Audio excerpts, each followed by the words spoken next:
Alright guys, how are all doing today? Well, I just counted my total tea collection. I believe total is 126, not 129. So tomorrow, which is going to be on Sunday, I'm going to make a little special feeding video for just the those babies there. You know, the 15 Tapenikinius gigas, the 7 Avic avics, and the 5 P pulcher. One of them has a crooked leg. So,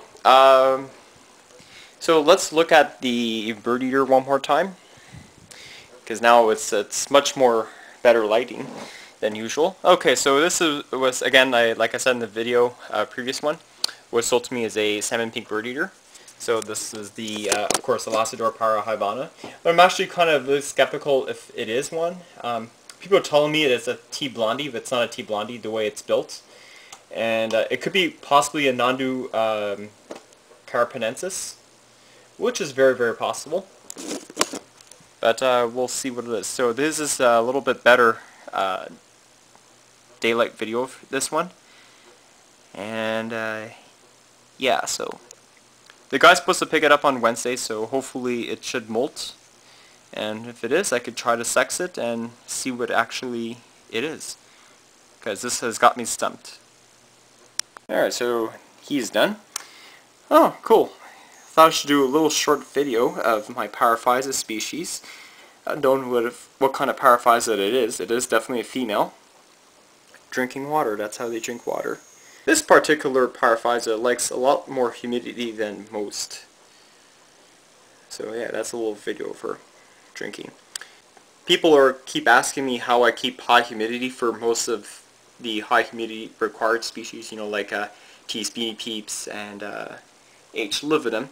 So what I usually do is I pour warm water over the part of the substrate. I don't fill all of it. So I usually soak it with warm water, and then I block off some of the ventilation. It's really important to do this, especially with T.blondi or the Pamphibedius and the Zenithus species. So what I do here is I block off some of the ventilation with some paper, so that way it keeps the humidity in, and it's very good for the species. So the next part of this video is going to be talking about my A.australis that I got yesterday. So I want to thank 2 users in particular. I probably missed a few others. Spider Midget and Cody Jackson 88 for giving me some pointers on how to keep the Androctonus australis, the new scorpion that I got. Okay, so I haven't really transferred it yet.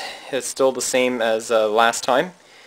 I'm not going to open it up, so I will do it when I do the transfer video. As you can see, it does have a black tip on the leg, on the tail. From what it tells me, it looks like it might be a little juvenile. These get up to having a 3 to 4 inch leg span. Probably a little bit smaller than a District Harry.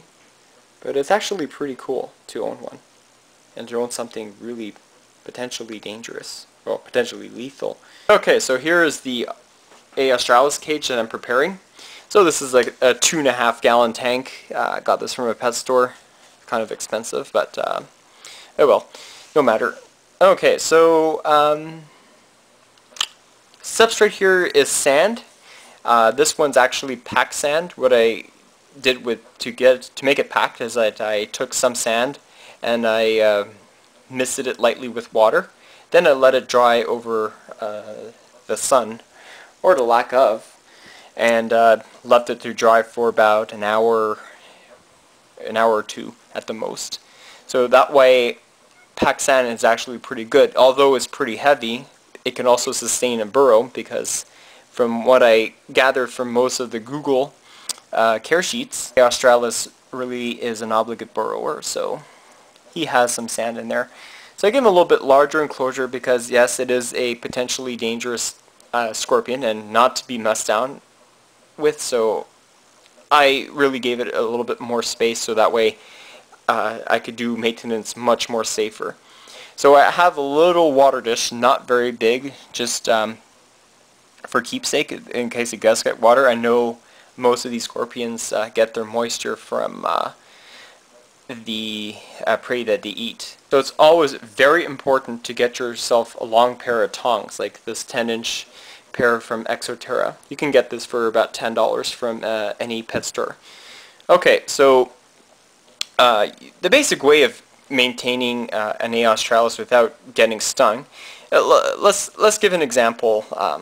Let's say your scorpion is there, and let's say if you have some uneaten prey or some carcasses of crickets, let's say by the water dish. So what I would do is I would take like a cup.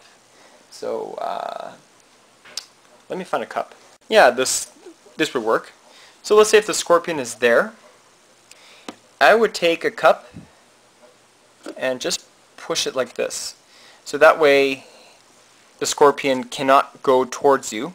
And you just take your tongs and you just literally take any of the uneaten prey or dead prey that's already there. That's the video. Hope you enjoyed it, and thanks for watching.